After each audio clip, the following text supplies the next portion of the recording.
Welcome to episode 6 of the Ultra RC Hobbies Show. Tonight we're going to be talking about the brand new Traxxas UDR truck.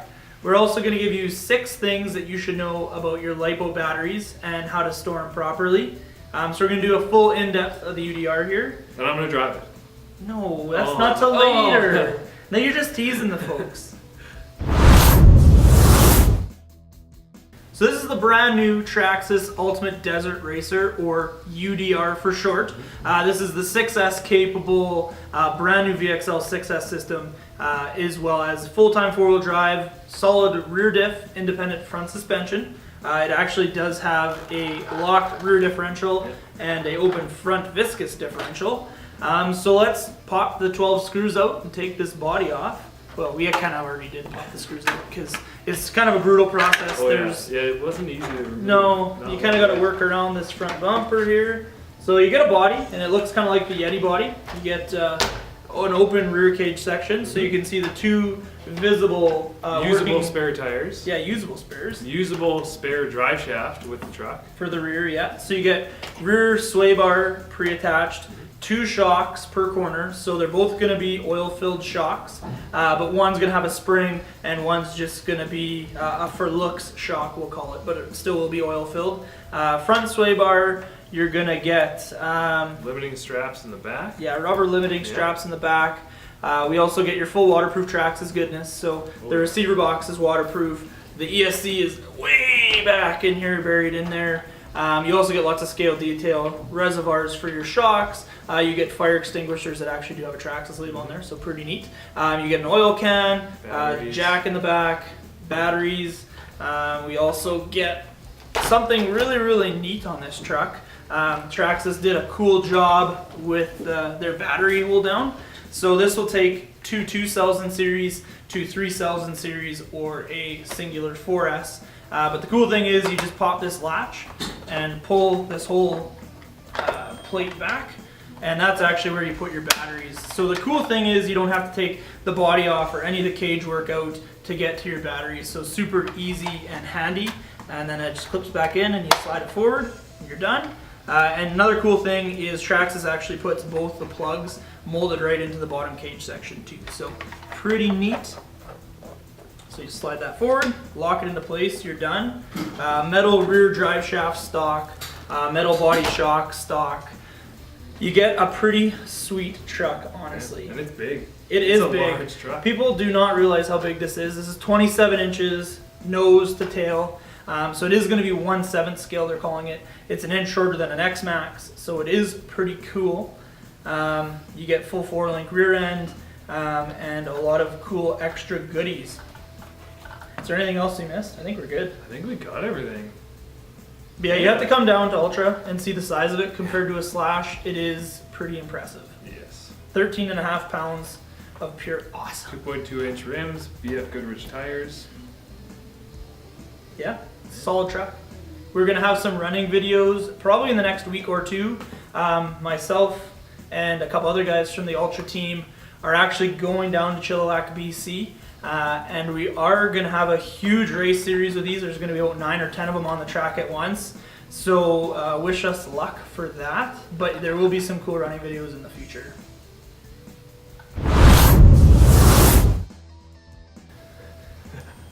So we're going to talk about Lipo Safety today. Lipo Safety is a thing that a lot of people don't really do. And you can have some big issues like this. This is a battery that could have puffed swollen so bad that it actually could have blew up in the car or charging. And we had a friend that actually burnt his garage down with Lipos. So we're just going to talk about a couple quick things that you should always look for, what you should be charging and how you should be charging, picking the proper battery for the proper application. So we're first going to talk about how to properly keep your Lipos. So first we have a Lipo bag. This is actually going to be a Kevlar bag with industrial Velcro on it. So mostly what you want to do is put the Lipo in it, seal it up like so, and then keep your leads out the side so you can still charge them with keeping them in the bag and keeping them safe. So if they ever were to puff, swell, or ever vent off, it would all be captured in the bag. It's still going to smoke, which kind of sucks, but at least you keep the fire in the bag. And then option number 2, what do we got, Chris? Ammo case. Fireproof. So if anything happens to your batteries, everything's contained in the ammo box. Some people will drill a hole to run your wires through. Yep. Make some And, extensions yeah. for the charger. This one's got some slots in it to hold your batteries. Yep. So that's how we normally charge all of our batteries. Even while you're just taking your batteries to the track or taking them bashing, throwing them in your backpack, either one, this is going to be a little bit more handy taking along with you, but a Lipo bag or an ammo box for charging is definitely something that you want to do. So let's move this big heavy tank out of the way. Okay, second thing we want to talk about is proper charger and charging them correctly. So some people will charge on a NIM style charger for their NIMs, but then they honestly forget and charge their Lipos on there. That is one way to puff, swell, and explode a Lipo for sure. And that's exactly how this turned into something that should look like this into that. So proper charging and knowing how fast you can charge them is a big one. Most batteries will say 1C on them, and lots of people ask us, well, what does a 1C charge rate mean? So what a 1C charge rate means is you want to take your milliamps number. So for example, this is a 5,000 milliamp pack, and divide it by 1,000. So essentially you put the decimal between the first and the second number. So you can charge it at 5.0 amps. So that's going to take about 45 minutes to an hour to charge, but that's the safe rate that this battery can charge at. Other batteries are a little bit different. You can charge them at a higher C rating for charging, but to be on the safe side, the slower you charge them, the longer they'll last, and the more milliamps you honestly put in. Balance charging is always a great idea as well, just to make sure those cells are going to be perfectly balanced when you get fully charged. So then we got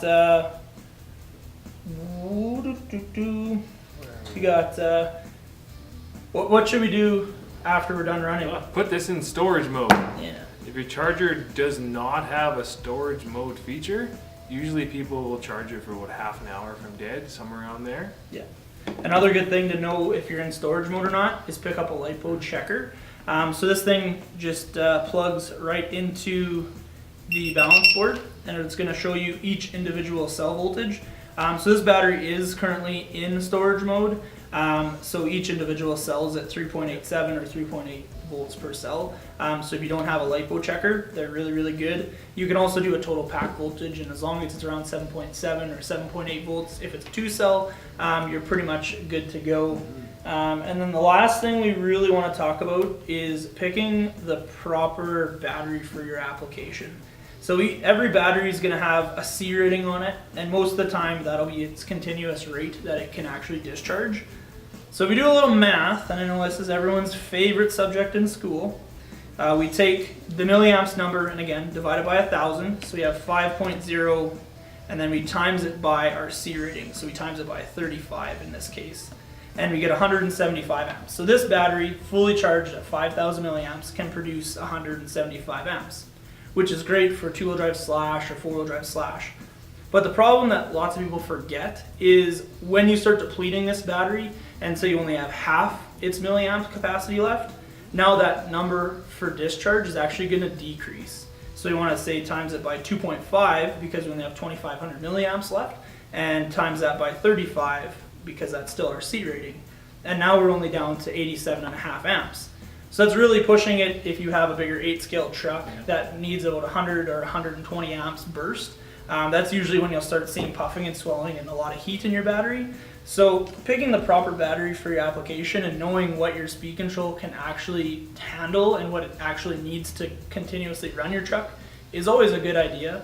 And the last thing is, what should you be looking for while you have batteries? Like, what should I look for, Chris, when I get a battery? And like, do I look for puffing or swelling, or what do I look for to kind of see that it's going bad? Look for all that. Look for any cracking along the edges of a hard case. Run your fingers along it and feel if it's pushed out at all. Obviously, a battery like this or like this, there's going to be a lot of visible signs that the battery is no longer any good.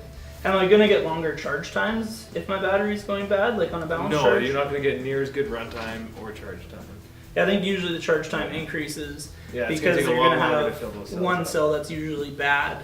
And then to make them even again, your charger's going to have to work really hard to balance the one cell that's lesser voltage to the one that has higher voltage. Yeah. So a good thing to always look for is puffering or swelling. This one has a little bit of swelling, and you can actually see that this gap has increased on this battery. These two are obviously no good, and these are kind of worst case scenarios for batteries that puff and swell. But longer charge times is always something to look for. Lesser runtime than average is always something to look for as well. Don't throw them in the garbage. No, we Bring them do. here and we will recycle them. Yeah, we do offer a recycle program through Interstate Batteries, so they get disposed of properly in a safe manner so it doesn't harm the environment. So do not throw them away. Bring them here and we can dispose of them properly. Because if any of these cells get punctured while the battery's like this battery will smoke or flame out. So Yeah. it can be very unsafe to throw those in the garbage. Correct.